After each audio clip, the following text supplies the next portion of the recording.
En un discurso de 32 minutos difundido en las redes sociales, las FARC anunció que retoman las armas y que buscarán coordinar esfuerzos con la guerrilla del ELN.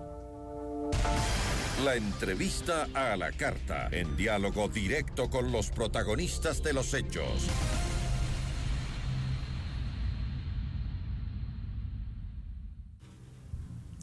Está ya con nosotros Ivonne Telles, ella es miembro de la Comisión de la Verdad de Colombia por el Acuerdo de Paz con las FARC, docente también en Derecho Internacional. Ivonne, qué gusto tenerte, muy buenas tardes. Gracias, Gisela, encantada.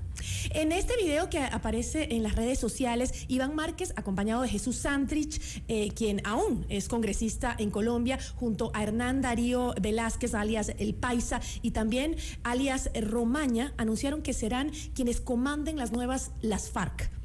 Para llevar la paz supuestamente a Colombia, según dijeron. Esto es grave, gravísimo, no solo para Colombia, sino para nuestro país, para Ecuador y para toda la región. Exactamente. A ver, de alguna manera estaba previsto que los acuerdos de paz con esta débil implementación podría suceder y podríamos encontrarnos ante una reavivación del conflicto, una reactivación.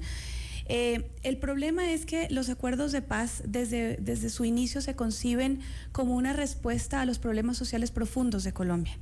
No solamente a la finalización del conflicto armado, estamos hablando de otro tipo de conflictos sociales que de alguna manera buscaban solventarse o solucionarse. Por ejemplo, como la ausencia de una reforma rural integral que nunca existió en Colombia. Entonces, unas inequidades profundas, unas desigualdades profundas. Entonces, no solamente era un acuerdo en función de desmilitarizarse o desarmarse, sino también de intentar otro tipo de resoluciones.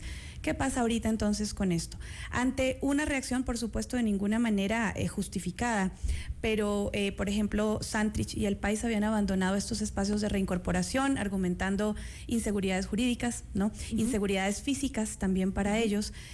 Veíamos probable, sobre todo también después de que Santrich desaparece, se hace prófugo de la justicia también, desaparece, pues se veía probable que quizás hubiera una reactivación. Creo que tampoco esperábamos que fuera en estos términos, es decir, que trataran de armarse con la disidencia, que trataran de inclusive buscar vínculos con el ELN y tratar de llamar a una lucha armada. Es decir, la violencia y volver a retomar las armas de ninguna manera es una salida que esperaríamos, pero se veía que la débil implementación del acuerdo podía llegar a esto. Ahora, sin embargo, hay una preocupación, yo creo que global, ¿no? Y sobre todo regional. En Ecuador hemos vivido ya hechos que en la frontera en los últimos años nos ha costado mucho, ¿no? Hemos tenido atentados, también hemos visto cómo secuestraron a nuestros compañeros periodistas y luego los asesinaron, la disidencia de justamente de la guerrilla. Ahora, ¿qué significa esto específicamente para nuestro país y en términos de seguridad fronteriza? Es un riesgo muy alto, representa un riesgo enorme. ¿Por qué? Porque Ecuador no solamente es el país que ha acogido a la mayor parte de colombianos desplazados del conflicto, estamos hablando de más del 98% de personas que han sido desplazadas por el conflicto, sino adicionalmente tenemos el conflicto de la seguridad fronteriza y teniendo en cuenta que se agrava por el narcotráfico, que más allá de ser un problema colombiano en función del cultivo de coca, pues es un delito transnacional que nos permite a nosotros, en este caso como Ecuador, ser esta vía perfecta para el tránsito y el transporte de droga, ¿no? No aporta. Si ya veníamos después del acuerdo de paz con este problema de la disidencia en función de la frontera norte y todo lo que ha sucedido, que tal como narrabas, esto simplemente agrava la situación, agrava la tensión y después de los acuerdos, en esta etapa del post-acuerdo que estábamos hablando, de todas maneras vimos que con toda esta reactivación del conflicto, con el asesinato de líderes sociales y con la disidencia en distintos focos y con la presencia de nuevos grupos criminales, había desplazamiento. Entonces, creo que hay dos problemas centrales. Uno, que se va a reactivar quizás de mayor manera el desplazamiento de personas que nuevamente por miedo van a tener que moverse. Y segundo, el tema de la seguridad fronteriza. De todas maneras, hay que aclarar algo. Y leyendo muy despacio el discurso que da Iván Márquez, él habla de algo importante. Él dice, vamos a tener una modalidad operativa distinta. En cuanto a al financiamiento, ¿te refieres? No solo al financiamiento, sino a cómo van a operar. Dicen en este caso, nosotros no vamos a seguir matando ciudadanos. No vamos a secuestrar tampoco. No vamos a secuestrar, exactamente. Pero se van a financiar con el narcotráfico y también habló de las multinacionales. Habla de las multinacionales, no habla específicamente del narcotráfico en su discurso. Quizás esas podrían ser asociaciones que empezamos a hacer por los antecedentes que tenemos, pero dicen que no van a atacar. Leyendo simplemente su discurso, ¿no? Sino que van a responder a la ofensiva del Estado. Bueno, pero el decir que volvemos a las armas es ya decir voy a atacar. Pero por supuesto, pero un poco, ¿por qué traigo esto a colación? Porque bueno, esto genera algo terrible en la sociedad, terrible en los colombianos, terrible también en el Ecuador como país fronterizo, que es el miedo, ¿no? El miedo a qué va a suceder. Pero quizás respondiendo a qué podría representar la seguridad fronteriza, creo que no sabemos en el momento en que ellos anuncian que la modalidad operativa será distinta. Ya. Pero bueno, nos preguntamos a qué se refieren con esto de distinto. No vamos a atacar ciudadanos, pero vamos a atacar, no sé, policías, Fuerza Armada, ¿qué podría representar? Ahora, sí. Una pregunta para no irnos más lejos. Quiero hablar con el tema de la seguridad fronteriza. Durante 50 años, Ecuador se mantuvo al margen de este conflicto, ¿no? En realidad, ha sido en los últimos años que como que decidimos ponerle refuerzo a nuestra frontera y preocuparnos por lo que realmente estaba pasando ahí, y parece que eso generó estos focos de violencia, ¿no? El poner orden en nuestra frontera. Yo digo ahora, con este anuncio, ¿cuál debería ser nuestra actitud? ¿Seguir echándole fuego a la frontera? ¿O decir, bueno, me retrocedo, este no es mi conflicto, no me quiero volver a meter? Durante 50 años lo vivimos al lado y veíamos cómo se mataban, pero nunca se cruzaron la frontera, entre comillas, para agredirnos. Ahora ya hemos vivido la violencia que tienen y yo digo, ¿en qué punto estamos? ¿Podemos seguir enfrentándolos o nos retrocedemos y volvemos a hacernos los de la vista gorda como nos hicimos durante 50 años? Creo que el hecho de volver a las armas es algo absolutamente reprochable. Es decir, el acuerdo de paz es un logro histórico que nos devuelve entonces al punto inicial. Decimos, bueno, pero ¿qué pasó aquí? Más allá de las responsabilidades que le asistan a las partes, es un hecho reprochable volver a tomar la violencia, porque esto solamente va a generar más violencia. Creo que el Ecuador, tanto Colombia como el Ecuador, tienen que ser absolutamente firmes en dos puntos. El Ecuador se mantuvo efectivamente como ausente, observador del conflicto, pero ya el conflicto trascendió fronteras. Nosotros no podemos olvidarnos de lo que pasó con la disidencia liderada por Guacho. De todas maneras, hay grupos que siguen proliferando y siguen creándose nuevamente. No sabemos qué esperar. Yo creo que Ecuador no puede bajar su respuesta, no en el sentido de un ataque, pero sí una protección a su frontera. Creo que es necesario. Igualmente, el gobierno colombiano es necesarísimo que Duque asuma con criterio de Estado el liderazgo de la implementación del acuerdo, y en esa medida también, así como lo anunciaba, por ejemplo, la presidenta de la Justicia Especial para la Paz, también responda en función de todas las responsabilidades que les asisten a ellos. ¿Por qué? Porque ellos ahorita, así como, nuevamente reitero, podemos alejarnos un poco de las responsabilidades que asistan a las partes, me refiero tanto a los excombatientes como al Estado colombiano. De todas maneras, ellos ahorita están retomando y están violando los acuerdos, y no podemos permitir que el Estado colombiano y que todo este proceso vuelva a su punto inicial. No es una vía. Entonces, es necesario que tanto Ecuador como Colombia, y en ánimo de cooperación, reactiven su proceso de seguridad. Pero esto no obsta para que Colombia internamente realmente trabaje en una implementación de los acuerdos, porque no lo ha hecho. No lo ha hecho en los términos en que esto se negoció.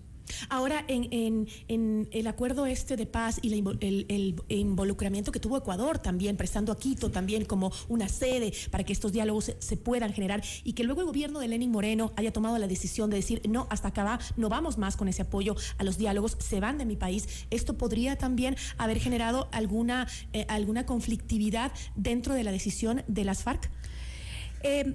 Creería que son procesos paralelos pero aislados. En el momento en que el Ecuador, de manera amigable y a través de los buenos oficios, presta su país para ser un centro de diálogo con el ELN, creo que es un gesto absolutamente amigable y loable. Pero también yo entiendo al Ecuador en el momento en que él dice, bueno, evidentemente estamos prestándonos para algo que tiene que ser encaminado a la paz. El ELN lamentablemente bajo la salvedad nuevamente de las responsabilidades que le pueden haber asistido en su momento tanto al gobierno de Duque, heredero de este inicio de conversaciones, como al ELN, de todas maneras estaba vivenciándose una violencia y poca coherencia en la actitud del ELN frente a los acuerdos que se empezaban a negociar. Es decir, el ELN seguía aparentemente atacando, se atribuía ciertos atentados, se atribuía también responsabilidades, había secuestros y no había claridad. Entonces, creo que el gobierno ecuatoriano en este caso fue bastante coherente en el sentido de nosotros patrocinamos la paz. Vemos que este grupo aparentemente no está respetando totalmente la voluntad de paz que tiene el gobierno colombiano, por ende nosotros ya no vamos a prestar nuestra sede y nuestro estado para que esto se desarrolle. Creo que el Ecuador se mantiene muy al margen. Yo creo que su política exterior en función del acuerdo de paz y del conflicto colombiano ha sido bastante coherente, pero sí es llamado ahorita a seguir protegiendo frontera porque ya el conflicto traspasó la frontera. Ya lo hemos vivido, entonces... Ya somos parte, ya estamos ahí. Exactamente. Sí. Y ahora en el ámbito político, Uribe acaba de dar también unas declaraciones. Uribe incluso le advirtió a Santos, al expresidente Santos, que esto podía pasar. Él inició los diálogos de paz y le dijo, esto puede pasar, le dijo Uribe. Ahora, claro, Uribe dice, bueno, eso fue lo que pasó con los diálogos de paz, ¿no? No fueron unos diálogos de paz, sino no se buscaba la paz, sino la impunidad, dice Uribe ahora. Bueno, a ver, esto nos devuelve un poco a todo el trasfondo del proceso y cómo se negocia esto. ¿Qué pasa? Los acuerdos de paz, el país siempre estuvo polarizado. Después del proceso de los acuerdos de paz, siguió polarizado a través de los que estaban a favor y se vendió de alguna manera también esta idea que el proceso de paz garantizaba la impunidad. Hay que acotar y hay que aclarar que el proceso de justicia transicional de todas maneras implica sentarse a negociar e implica dar personería jurídica a aquellos que están al margen de la ley, ¿sí? Entonces, ahorita lo que pasa, un proceso de paz y en un país tan fragmentado es complejo y es una crisis. Esperemos, yo creo que todos aquellos que estamos en pro de la paz, más allá de las posibles consideraciones que pueda haber respecto del proceso de justicia transicional, esperemos que también sea una crisis. Londoño, como cabeza del partido de las FARC, dijo que continúan en los diálogos de paz. Efectivamente reafirma su compromiso con la paz. Dice y reconoce que es una equivocación irse por la vía armada. Entonces esperemos que el mayor número, que ahorita estamos hablando de más o menos 13,000 excombatientes, pueda mantenerse en la senda de la paz y que esta nueva disidencia ojalá pudiera controlarse y ojalá el gobierno colombiano también manifestara su voluntad de diálogo. Ivonne, vamos a interrumpir un momentito la entrevista contigo para irnos en un contacto con Andrea Bernal. Ella está justamente en Tulcán, en la frontera entre Ecuador y Colombia, periodista de NTN 24 y una compañera que conoce muy bien el tema. Andrea, ¿cómo estás? Muy buenas tardes. Gisela Bayona te saluda desde Quito. Queríamos conocer cuál es la actualidad a esta hora en la frontera y tú que vienes de Colombia precisamente, ¿cómo está la situación actualmente allá? Gisela, ¿cómo estás? Qué gusto escucharte y gracias por este contacto. Pues nosotros estábamos realmente por el tema de los migrantes venezolanos que están atrapados en Ipiales, la decisión del gobierno ecuatoriano de pedir la visa, pero sin duda nos sorprende la noticia de esta mañana. Lo que acaba de pasar es que el presidente Iván Duque hace pocos minutos hizo una declaración y han pedido de recompensa 3.000 millones de pesos, es la recompensa por cada uno de estos guerrilleros, pues que esta mañana en este video han decidido volver a las armas. Preocupación es lo que hay en estos momentos. Hay una declaración también de la Embajada de los Estados Unidos que dice que repudia enérgicamente los recientes llamamientos para que se vuelva al conflicto y la violencia del pasado en Colombia y ratifica su firme apoyo al gobierno de Colombia. También lo ha hecho el secretario general de la OEA al repudiar lo que está sucediendo y un país yo creo que se levantó con mucha tristeza porque no podemos quedarnos en el pasado en ese término de terminar con la paz de esta manera. Pero de todas maneras es interesante lo que dice el presidente del partido de FARC esta mañana, cuando él dice, oigan, somos muchísimos más los que sí estamos dentro del proceso. Y realmente no estamos para nada en acuerdo con lo que ha hecho Santrich, el Paisa, y en este caso también Márquez. Entonces también es importante que haya esa luz de esperanza y que el gobierno colombiano sepa asimilar que hay personas que están dentro del proceso de paz y que hay que seguir con él, pese a que estemos viviendo el momento de ahora. Sin embargo, pues lo último, como te comentaba, es lo que acaba de decir Iván Duque, 3.000 millones de pesos de recompensa por cada uno de ellos. Andrea, sabemos que estás en Tulcán, como decías ahora, con el tema de los refugiados, de la gente que cruza de la frontera, los venezolanos. Cuéntame, ¿cuál es la situación con esta noticia? ¿Qué dicen ellos? Porque se les va a poner aún más difícil su situación actual, intentando buscar mejores días saliendo de Venezuela. Pues eso es muy complejo, la verdad lo que hemos visto en estos 2 días es muy triste, yo me refiero a eso como con tristeza, porque el drama humano, Gisela, no termina cuando se ponen, cuando se prohíben cosas. Esto hay unos grandes riesgos, lo dicen los mismos expertos en migración, que la migración ilegal supere y el Ecuador tenga un problema de migración ilegal, aunque pues conocemos lo que han dicho las autoridades ecuatorianas, que hay miles de historias de gente tratando de llegar al Perú sobre todo y a Chile con visas en mano, es decir, con permisos para llegar a esos países, pero Ecuador es su lugar de tránsito y necesitan sacar otra visa adicional, y para sacar esta visa, bien lo sabes, les toca irse o a Bogotá o a Caracas o a un lugar donde haya embajada, no lo pueden hacer desde acá. Alrededor de, no sé, como habrá unas, solo en un albergue que queda muy cerca de la frontera en Rumichaca hay como 800 venezolanos con niños, con ancianos, con bebés recién nacidos, mujeres embarazadas, esperando. Ellos dicen que ojalá Lenín Moreno, el presidente, revoque esta medida, pero pues también hemos hablado con el lado ecuatoriano y dicen que esta medida es irreversible. Así que yo sí lo siento como atrapados y al final pues Colombia tendrá que retomar a estos migrantes y muchos han iniciado el camino de vuelta. Muchos dicen, bueno, no tenemos nada que hacer acá, nos toca irnos a Bogotá o a Cali o a Medellín o incluso regresar a Venezuela porque no podrán pasar por el Ecuador sin esa visa. Andrea Bernal de NTN 24, muchísimas gracias, Andrea, por haberte comunicado con nosotros y como nos decíamos, ¿no? La situación se pone más difícil aún para los migrantes que están en la frontera intentando cruzar entre Colombia y Ecuador luego de este anuncio de la guerrilla de las FARC también. Te agradezco muchísimo por la información. Un abrazo. Bueno, y seguimos acá nosotros conversando sobre el tema. Recordamos que, en resumen, lo que dijo nuestra compañera Andrea Bernal desde la frontera es que el gobierno colombiano ha pedido 3.000 millones de pesos por cada uno de los disidentes de las FARC que anunciaron que volverán a las armas. Esta es la información de última hora que tenemos.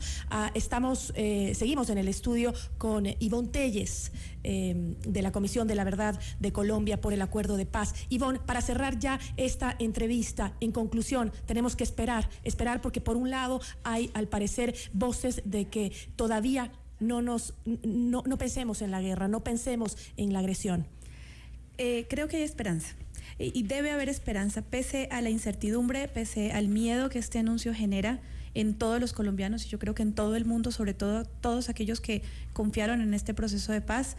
Pero esperemos que la respuesta del gobierno colombiano sea la adecuada. Es necesario que el gobierno colombiano reafirme su seguridad en función de tiene que aplicarse la justicia en este caso y no se puede hacer diferenciación porque estas personas definitivamente han decidido volver a la clandestinidad y esto es muy, muy preocupante. Pero al mismo tiempo yo creo que el gobierno colombiano tiene dos alternativas ahorita y es reafirmar la política de los acuerdos. Los acuerdos tienen rango constitucional, es decir, esto es histórico en el país y volver y deshacer los acuerdos sería devolvernos más de 50 años. Y creo que aparte de el hecho de tener que aplicar justicia a estas personas, ojalá pudiera ser un llamamiento al diálogo. Ojalá podamos retomar lo que se pactó, lo que costó tanto trabajo, porque esto es en beneficio no solamente de la generación actual, sino de todo lo que viene para posterior. Así es.